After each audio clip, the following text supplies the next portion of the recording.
Hello दोस्तों, आप सभी का आपके अपने चैनल विकसित कृषि पर स्वागत है। तो इस वीडियो में हम कुछ इम्पॉर्टेंट क्वेश्चन देखेंगे जो सीयूटी एंट्रेंस एग्ज़ाम के लिए बहुत ही ज़्यादा महत्वपूर्ण है। सीयूटी एंट्रेंस एग्ज़ाम के लिए तो है ही है, बट अगर इन केस आप एग्रीकल्चर कंपटीशन किसी भी एग्रीकल्चर कंपटीशन की तैयारी कर रहे हो या फिर किसी भी कॉलेज यूनिवर्सिटी के एंट्रेंस एग्ज़ाम की तैयारी कर रहे हो तो ये वीडियो आपके लिए बहुत ही ज़्यादा हेल्पफुल होने वाली है। सो वीडियो को बिना स्किप किए पूरा वॉच करें। यहाँ पे जो हमारा पहला क्वेश्चन है, the branch of agriculture dealing with the field crop production is called. देखिए, जो एग्रीकल्चर है हमारा, हम सभी को पता है एग्रीकल्चर के बहुत सारे ब्रांच होते हैं, जिसमें से कुछ ब्रांच दिए हुए हैं हॉर्टिकल्चर, एग्रोनॉमी, फॉरेस्ट्री, एपीकल्चर। तो कृषि की वह शाखा जो फसल उत्पादन से संबंधित है कहलाती है। मतलब पूछ रहा है क्वेश्चन में कि कृषि की वह कौन सी शाखा है जो फसल उत्पादन से संबंधित है। सो हमारा यहाँ पे जो राइट ऑप्शन होगा वो होगा बी, एग्रोनॉमी। हमारा राइट ऑप्शन होगा बी, एग्रोनॉमी। इनकेस अगर मान लीजिए कभी आपसे क्वेश्चन पूछ लिया कि हॉर्टिकल्चर किससे रिलेटेड है, एपीकल्चर किससे रिलेटेड है, फॉरेस्ट्री किससे रिलेटेड है, तो हमें ये चीज़ भी पता होना चाहिए। तो जो हमारा हॉर्टिकल्चर, अगर हम बात करें हॉर्टिकल्चर की, तो जो हमारा हॉर्टिकल्चर है ये हमारा वेजिटेबल्स, फिर हमारा आता है फ्रूट्स, फ्लावर्स, इन सबों से रिलेटेड होता है। जैसे कि जो सब्जियां हो गई, फूल हो गए, फिर हमारे फल हो गए, उसमें हमारा क्या आता है, हॉर्टिकल्चर आता है। फिर हम बात करेंगे एग्रोनॉमी। एग्रोनॉमी तो हमने जान ही लिया कि जो फसल उत्पादन से संबंधित होते हैं वो एग्रोनॉमी में आता है। फिर हम बात करेंगे फॉरेस्ट्री। तो फॉरेस्ट्री सबको पता है, फॉरेस्ट्री में क्या रहा है, फॉरेस्ट। ये जो हमारा होता है फॉरेस्ट मैनेजमेंट, यानी कि जो जंगल होता है उसका देखभाल करना सारा हमारा फॉरेस्ट्री में आता है। फिर हम बात करेंगे एपीकल्चर। एपीकल्चर जो आता है ये हमारा बी कीपिंग में आता है। एग्रीकल्चर हमारा किस में आता है, बी कीपिंग में। फिर हम चलते हैं नेक्स्ट क्वेश्चन की side. Which of the following is a kharif crop. अब सभी को पता है कि हम खरीफ क्रॉप पढ़ते हैं, रबी क्रॉप पढ़ते हैं और जायद क्रॉप पढ़ते हैं। तो निम्नलिखित में से कौन सी खरीफ क्रॉप की फसल है, खरीफ क्रॉप की फसल कौन सी है। तो हमारा जो होगा राइट ऑप्शन सी, राइस। जो हमारा चावल है वो क्या है, खरीफ क्रॉप की फसल है। बाकी अगर हम बात करें वीट, मस्टर्ड, ग्राम, तो ये तीनों वीट, मस्टर्ड, ग्राम, ये कौन सा है, रबी क्रॉप की फसल है। कौन से हैं, रबी क्रॉप के। अब बात कर ले खरीफ क्रॉप। तो जो हमारा खरीफ क्रॉप होता है ये गर्मियों के सीज़न में उगाए जाते हैं, और जो रबी क्रॉप होता है, ये जो रबी क्रॉप होते हैं ये ठंडियों के सीज़न में उगाया जाते हैं। फिर आता है the scientific name of wheat. The scientific name of wheat, जो गेहूँ है, गेहूँ का वैज्ञानिक नाम क्या है, गेहूँ का वैज्ञानिक नाम क्या है। तो यहाँ पे हमारा जो ऑप्शन बी होगा वो करेक्ट होगा, ट्रिटिकम एस्टिवम। सपोज अगर आपसे ये पूछ ले कि चावल का वानस्पतिक नाम क्या है, या फिर आपसे कभी ये पूछ ले चना का वानस्पतिक नाम क्या है, तो हमें ये भी पता होना चाहिए। तो जो हमारा ओराइजा सटाइवा है, ओराइजा सटाइवा, ये जो है राइस का वानस्पतिक नेम है, साइंटिफिक नेम ऑफ राइस। फिर जिया मेज, एक बात याद रखिएगा, जिया मेज, मेज में क्या छुपा हुआ है, मेज, मेज में हमारा मेज छुपा हुआ है। तो जिया मेज है, ये किसका होता है, मेज। फिर हम बात करेंगे साइसर एरिटेनम। साइसर एरिटेनम ये जो है हमारे चने का साइंटिफिक यानी कि वैज्ञानिक नाम है। फिर हम चलते हैं अगले क्वेश्चन की तरफ। Nitrogen fixation in legumes occurs due to. दलहनी फसलों में नाइट्रोजन स्थिरीकरण किसके कारण होता है। सो यहाँ पे हमारा option B is the correct, rhizobium. फिर हम बात कर ले एजोटोबैक्टर। जो एजोटोबैक्टर होता है ये फ्री लिविंग नाइट्रोजन फिक्सर होता है। फिर हमारा आता है लैक्टोबैसिलस। तो ये लेग्यूमिनस प्लांट होते हैं, जैसे कि पी हो गया, हमारा मटर हो गया, चना हो गया। फिर हम बात करते हैं नाइट्रोसोमोनास। नाइट्रोसोमोनास क्या है, ये जो है कन्वर्ट करता है, किसको कन्वर्ट करता है, अमोनिया को। किसको कन्वर्ट करता है, अमोनिया को। किस में करता है, अमोनिया को कन्वर्ट करता है नाइट्राइट में। अमोनिया को किस में कन्वर्ट करता है, नाइट्राइट्स में। सो यहाँ पे जो हमारा ऑप्शन बी होगा, राइजोबियम, करेक्ट आंसर होगा। फिर चलते हैं आगे। Soil pH less than 7 indicate. मिट्टी का पीएच 7 से कम होना क्या दर्शाता है। मान लीजिए कि आपको पीएच दिया हुआ है और वो पीएच जो है 7 से कम है, पीएच जो है हमारा 7 से कम है, तो हमारा कौन सा सॉइल होगा, वो हमारा होगा एसिडिक सॉइल।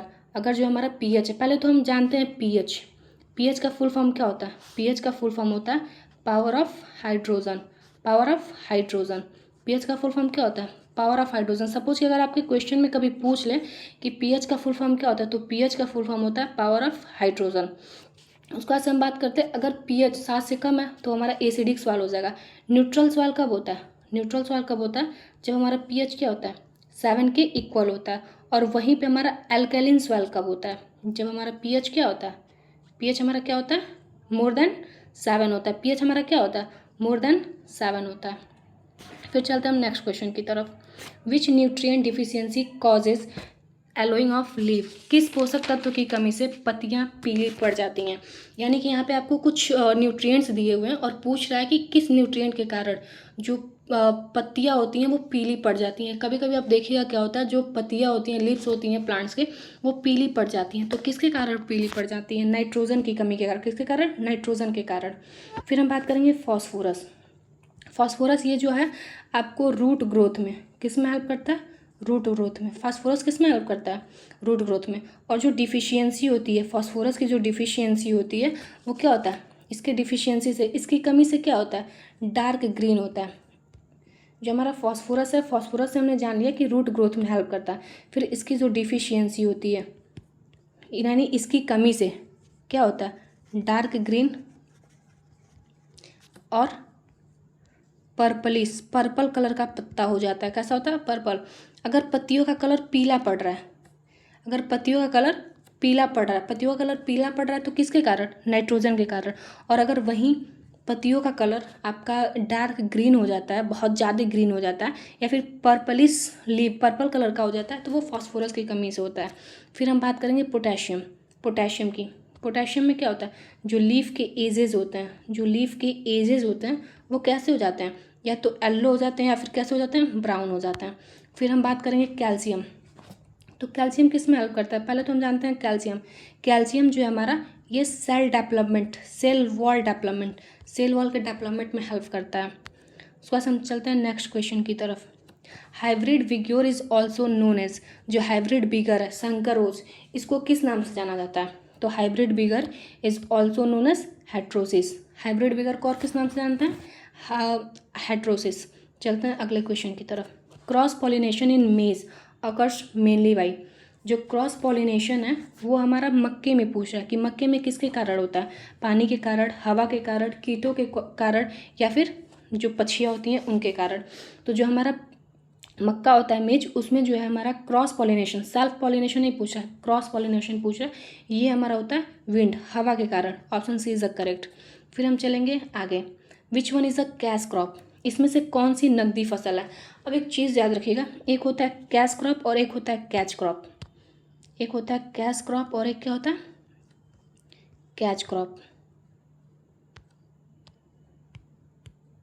तो हम बात करेंगे पहले कैश क्रॉप की। कैश क्रॉप क्या होता है? तो कैश क्रॉप को हम नकदी फसल भी कहते हैं। तो इनमें से कौन सी नकदी फसल है? नकदी फसल का मतलब क्या? आप कोई भी चीज़ ग्रो कर रहे हो, उसको आप क्या करोगे? उसको इस उद्देश्य से ही आप ग्रो कर रहे हो कि उसको डायरेक्ट आप मार्केट में क्या करोगे? डायरेक्ट मार्केट में सेल करके इनकम यानी उससे पैसा ले लोगे। अब दूसरा हमारा आता है कैच क्रॉप। तो कैच क्रॉप को आप क्या करना? ऑप्शन कमेंट सेक्शन में बताना। फिर हम बात करेंगे विच one is a cash crop. इसमें से देखो वो कौन सा क्रॉप है, कौन सा फसल है जिसको हम ग्रो ही करते हैं इस उद्देश्य से कि उसको डायरेक्ट हम क्या करेंगे? मार्केट में सेल करेंगे और पैसा ले लेंगे। तो इसमें ऑप्शन बी कॉटन, कपास इज द राइट आंसर। फिर चलते हैं आगे। The process of preserving green fodder is called. Fodder सबको पता है, चारा। हरे चारे को संरक्षित करने की प्रक्रिया कहलाती है। जैसे ग्रीन फॉडर है, उसको हम क्या करते हैं? प्रिजर्व करना है। ग्रीन फॉडर को प्रिजर्व करने के लिए हरे चारे को संरक्षित करने की प्रक्रिया को क्या कहते हैं? तो प्रक्रिया हमारा कहलाता है, option B is the right option, silage making. फिर हम चलते हैं अगले क्वेश्चन की तरफ। यहाँ पे the study of fruit is called, यहाँ पे आपसे पूछा है फलों के अध्ययन को कहा जाता है। अगर मान लीजिए आपसे कभी क्वेश्चन में ये पूछ लिया कि सब्जियों के अध्ययन को क्या कहते हैं, या फिर फलों के अध्ययन को क्या कहते हैं, ये तो दिया है, फूलों के अध्ययन को क्या कहते हैं, तो ये हमें पता होना चाहिए। तो पहले हम जानते हैं कि फलों के अध्ययन को क्या कहते हैं। The study of fruit is called pomology. Study of fruit is called pomology. अब बात करते हैं ओलैरिकल्चर। ओलैरिकल्चर जो है हमारा, इसमें हम किसका अध्ययन करते हैं? वेजिटेबल का। ओलैरिकल्चर में किसका अध्ययन करते हैं? वेजिटेबल, सब्जियों का। फिर हम आते हैं फ्लोरिकल्चर। तो फ्लोरी में ही छुपा हुआ है फ्लावर, फ्लोरी में ही क्या छुपा हुआ है? फ्लावर। तो फ्लोरिकल्चर में हम किसका अध्ययन करते हैं? फ्लावर का। फिर आता है सेरिकल्चर। सेरिकल्चर में सिल्क वार्म होता है फॉर सिल्क प्रोडक्शन। अच्छा एक चीज़ आप ध्यान देना, बहुत अक्सर पूछ लेता है, कॉमन सा ये चीज़ कॉमन सा क्वेश्चन है। आप सब भी जानते हैं कि लेटिन वर्ड होता है और क्या होता है ग्रीक, फ्रेंच भी होता है, जापानीज़ भी होता है, बट अक्सर जो पूछते हैं वो लेटिन और ग्रीक। तो आप कैसे पहचानोगे, कैसे आप पहचानोगे कि कौन सा लेटिन है और कौन सा ग्रीक है? तो जिस भी वर्ड के लास्ट में कल्चर आता है, जिस भी वर्ड के लास्ट में क्या आता है कल्चर आता है, वो हमारा क्या होता है लेटिन होता है। क्या होता है लेटिन वर्ड होता है, लेटिन वर्ड से डिराइव होता है। और वहीं अगर क्या आ जाए लॉजी आ जाए, क्या आ जाए लॉजी, पोमोलॉजी, तो ये कौन सा वर्ड हो जाएगा ग्रीक वर्ड हो जाएगा। क्या हो जाएगा ग्रीक वर्ड हो जाएगा। फिर हम चलते हैं अगले क्वेश्चन की तरफ। Which vitamin is abundant in carat, गाजर में कौन सा विटामिन प्रचुर मात्रा में पाया जाता है? गाजर सभी को पता होगा, तो गाजर में कौन सा ऐसा विटामिन है जो सबसे ज़्यादा पाया जाता है? अगर कभी आपसे पूछ ले कि आंवला हो गया, फिर आपका नींबू हो गया, ऑरेंज हो गया, इसमें कौन सा विटामिन ज़्यादा पाया जाता है, तो ये सारी चीज़ें आपको पता होनी चाहिए। तो गाजर में जो हमारा vitamin A, option B is the right option, ज़्यादा पाया जाता है। फिर हम बात करेंगे विटामिन सी। पहले ये बताओ विटामिन सी से कौन सा रोग होता है, विटामिन ए से कौन सा रोग होता है, विटामिन के से कौन सा रोग होता है? तो हम बात करते हैं पहले विटामिन सी। विटामिन सी से कौन सा रोग होता है स्कर्वी, कौन सा रोग होता है स्कर्वी। विटामिन ए से क्या होता है, विटामिन ए से होता है हमारा नाइट ब्लाइंडनेस, नाइट ब्लाइंडनेस, रतौंधी रोग होता है, कौन सा रतौंधी। फिर विटामिन के, विटामिन के में क्या होता है ब्लड क्लॉटिंग, सबको पता होगा। उसको ऐसे हम चलते हैं आगे क्वेश्चन की तरफ। Artificial insemination is commonly use in, कृत्रिम गर्भाधान का उपयोग आमतौर पर किस में किया जाता है? तो सबको पता होगा कृत्रिम गर्भाधान, गर्भाधान artificial insemination is commonly use in dairy animals, जो दूध देने वाले जानवर होते हैं उनमें होता है। फिशरीज क्या होता है मछली पालन हो गया। पोल्ट्री क्या होता है मुर्गी पालन हो गया। फिर हमारा सेरिकल्चर, इसको आप कमेंट सेक्शन में बताना। फिर हम आते हैं the major product obtain from apiculture, मधुमक्खी पालन से प्राप्त उत्पाद है। क्या हम जो मिल्क है, क्या मिल्क से हमको, क्या जो मिल्क है दूध, क्या मधुमक्खी दूध देती है? नहीं। जो ऊल है, ऊल ऊन, क्या मधुमक्खी से ऊन मिलता है? नहीं। सिल्क जो होता है, क्या ये हमको मधुमक्खी से मिलता है? नहीं। तो यहाँ पे राइट ऑप्शन क्या होगा सी, हनी। जो मधु है वो हमको किससे मिलता है? मधुमक्खी। अब अगर हम बात कर ले मिल्क, मिल्क किससे मिलता है, दूध किससे मिलता है? तो ये आता है डेयरी एनिमल से। किससे आता है? डेयरी एनिमल से। फिर हम बात करेंगे ऊल, ऊल सबको पता है ऊल किससे मिलता है? सीप से। ऊल किससे मिलता है? सीप से। फिर हम चलते हैं अगले क्वेश्चन की तरफ। Which of the following is a biofertiliser, निम्नलिखित में से कौन सा एक जैव उर्वरक है? निम्नलिखित में से कौन सा एक जैव उर्वरक है? बायो फर्टिलाइजर इसमें से कौन सा है? So here the right option is C, blue green algae, BGA। Urea जो होता है ये केमिकल नाइट्रोजन फर्टिलाइजर होता है। यूरिया क्या है? केमिकल नाइट्रोजन फर्टिलाइजर है। अच्छा, अगर कभी क्वेश्चन में दे दिया, ऐसे क्वेश्चन आपसे पूछ लिया what is the full form of DAP, what is the full form of MOP, तो ये चीज़ आपको पता होनी चाहिए कौन सी चीज़ है। DAP का फुल फॉर्म होता है di ammonium phosphate, di ammonium, DAP di ammonium phosphate, di ammonium phosphate. फिर हम बात करेंगे MOP। MOP अगर ये पूछ ले कि MOP का फुल फॉर्म क्या होता है, what is the full form of MOP, तो म्यूरेट ऑफ पोटास। क्या होता है? Muriate of potash. Muriate, M से म्यूरेट, O से ऑफ, P से पोटास, तो MOP is a muriate of potash. चलते हैं अगले क्वेश्चन की तरफ। Minimum support price MSP is announced by, जो न्यूनतम समर्थन मूल्य है MSP किसके द्वारा घोषित किया गया था? RBI के द्वारा, ICAR के द्वारा, गवर्नमेंट ऑफ इंडिया के द्वारा, या फिर नाबार्ड के द्वारा? तो आंसर जानने से पहले हम ये जानते हैं कि RBI क्या है, RBI का फुल फॉर्म क्या है। अगर क्वेश्चन में पूछ ले ICAR का फुल फॉर्म क्या है, नाबार्ड का फुल फॉर्म क्या है, तो ये सारी चीज़ें हमको पता होनी चाहिए, क्योंकि कॉमन सी क्वेश्चन है। और लोग क्या करते हैं एग्ज़ाम में बेसिक चीज़ों को छोड़ करके जो हाई लेवल के होते हैं उस पर ध्यान देते हैं, जबकि अक्सर क्वेश्चन में क्या होता है जो छोटे होते हैं बेसिक होते हैं उन्हीं को पूछ लेता है। तो अगर आपके बेसिक क्लियर हैं तो आपके लिए एग्ज़ाम क्लियर करना कोई बहुत बड़ी बात नहीं है, आप आसानी से क्लियर कर सकते हो। तो पहले आपका बेसिक जो है वो स्ट्रांग होना चाहिए।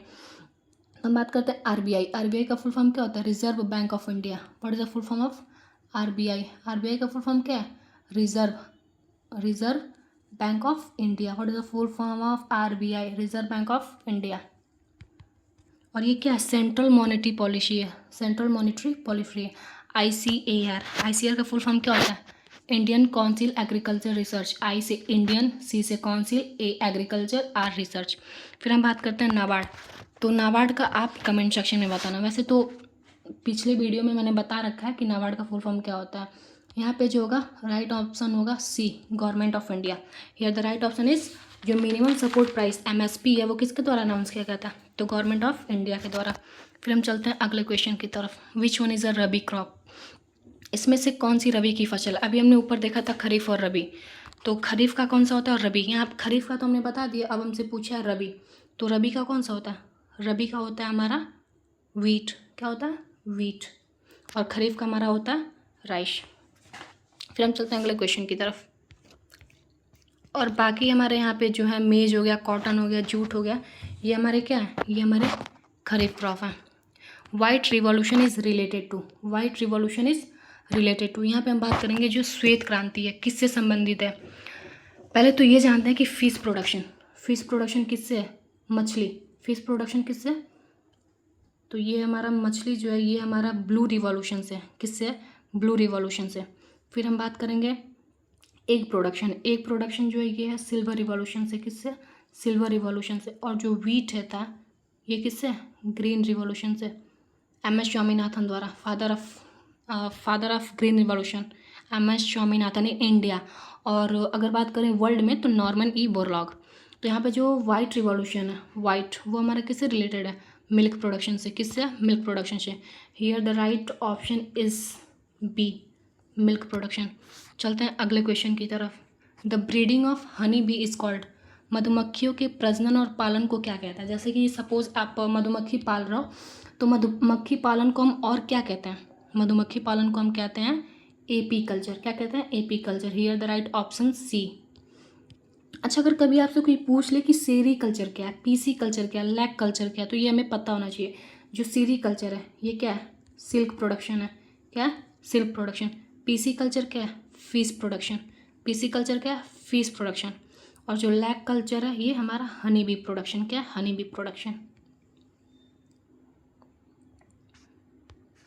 The breeding of honey bee, जो हनी बी प्रोडक्शन होता है वो हमारा कौन सा होता है, हनी बी प्रोडक्शन जो हमारा होता है वो हमारा AP कल्चर होता है। फिर हम चलते हैं अगले क्वेश्चन की तरफ। विच institution is mainly responsible for agriculture research in India, Bharat में मुख्य रूप से कृषि अनुसंधान के लिए कौन सी संस्था जिम्मेदार है। UGC है, NCERT है, ICAR है, या फिर AICTE है। So here the right option is ICAR, Indian council of agriculture research. Suppose अगर आपसे कोई पूछ ले what is the full form of UGC, what is the full form of NCERT। NCERT आप देखना, कई लोगों से पूछ के देखना, कुछ लोग CBSE बोलते हैं, NCERT बोलते हैं, बट एक्चुअली में उनको NCERT का फुल फॉर्म नहीं पता होगा। फिर आता है AICTE, इसका हम फुल फॉर्म जानते हैं। जो UGC होता है ये होता है university education revolution, university education revolution, UGC regulation, sorry. फिर हम बात करेंगे NCERT, national council of educational research, national council of educational research and training. फिर हम बात करेंगे AICTE, all Indian council for technical education. So here the right option is option C। So thank you so much for watching the video. आप सभी एक बार video को अच्छे से देखना, और अगर कोई भी डाउट हो या फिर कोई भी मेरे द्वारा मिस्टेक हुआ तो कमेंट सेक्शन में ज़रूर बताइएगा। और अपना जो प्यार और सपोर्ट है वो विकसित कृषि पर ऐसे ही बनाए रखिएगा, क्योंकि आप सभी को पता है ये हमारा नहीं, ये जो है मेरा नहीं, ये आपका चैनल है। जो विकसित कृषि है ये आपका चैनल है, क्योंकि ये आपके सपोर्ट और प्यार से चलता है। तो अपना प्यार और सपोर्ट विकसित कृषि पर ऐसे ही बनाए रखिएगा।